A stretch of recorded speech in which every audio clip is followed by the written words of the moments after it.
Good morning, students of class 10th, subject Geography, chapter number 1, Resources and Development, and today's topic is soil erosion and soil conservation. Students, last video में आपने पढ़ा types of soil found in India.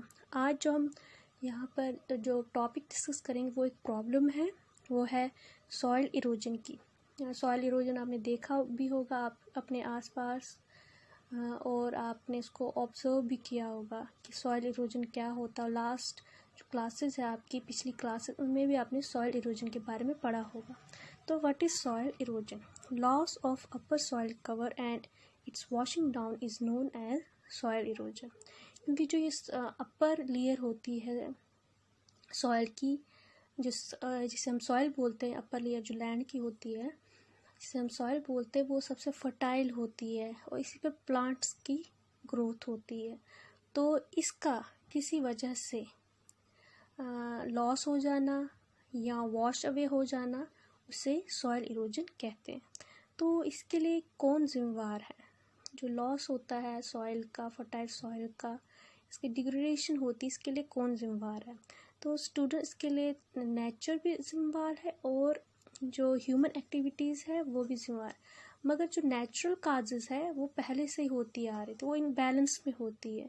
मगर जो सबसे ज़्यादा problem create किया है soil जो डिग्रेडेशन हुआ है, और जो सॉइल की अपर लेयर जो ये वॉश आउट हो जाती है, इसकी सबसे बड़ी जो वजह है वो हम इंसान हैं, हम और हमारी एक्टिविटीज़ हैं. जैसे कि मैंने पहले भी आपको बताया स्टूडेंट, जो अब हमारी जो नीड है वो ग्रीड बन गई है.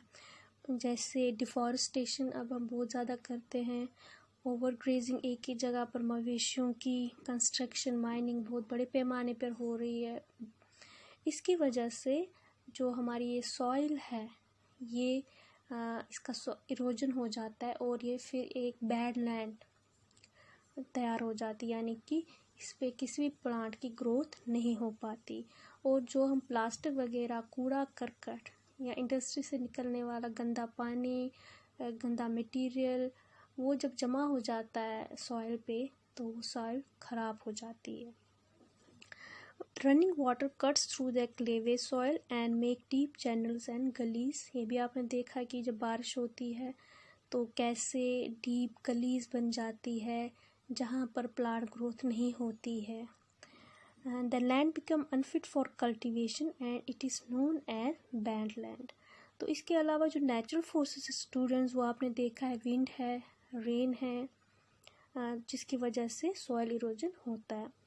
तो और हमारी जो प्रॉब्लम है स्टूडेंट्स, हम करते हैं डिफेक्टिव मेथड्स ऑफ फार्मिंग, उसकी वजह से भी सॉइल इरोजन होता है. यानी कि हम खेती बाड़ी में ऐसी चीज़ों का इस्तेमाल करते हैं या ऐसे वेज यूज़ करते हैं जिसकी वजह से सॉइल इरोजन होता है. तो हम इसको कंजर्व कैसे कर सकते हैं, इसको हम बचा कैसे सकते हैं? तो स्टूडेंट्स वही है, डिफॉरेस्टेशन कम करना है, कूड़ा करकट कम करना है, कंस्ट्रक्शन माइनिंग इसको लिमिट रखना है, ओवर ग्रेजिंग को ख़त्म करना है, यानी कि ट्रांसफ़र करना है, एक वीक से दूसरी वीक चेंज करनी है जगह ग्रेजिंग की. और जो टेरेस फार्मिंग करनी है, जहाँ पर हिली एरियाज़ है, टेरेस कल्टीवेशन करना है, यानी कि सीढ़ी नुमा बनाने हैं फील्ड जिससे सॉइल इरोजन ना हो सके हिली एरियाज़ पे.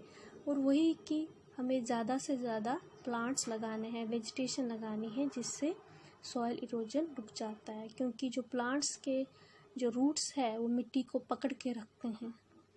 आपने देखा होगा जिस एरिया में मिट्टी वेजिटेशन या घास या प्लांट्स कम होते हैं, वहाँ सॉइल इरोजन का, वहाँ पर बारिश हवा का क्या असर पड़ता है. और जहाँ पर प्लांट्स की ग्रोथ होती है, ग्रास की ग्रोथ होती है, आप वहाँ देखोगे, दोनों जगहों को नोटिस करोगे, बारिश हो या हवा, आप दोनों जगह को नोटिस करके देख सकते हो कि सॉइल इरोजन कहाँ पर होता है ज़्यादा. आप ये नोटिस करोगे कि जहाँ पर वेजिटेशन नहीं है, कूड़ा करकट जमा है, वहाँ पर सॉइल इरोजन ज़्यादा होता है.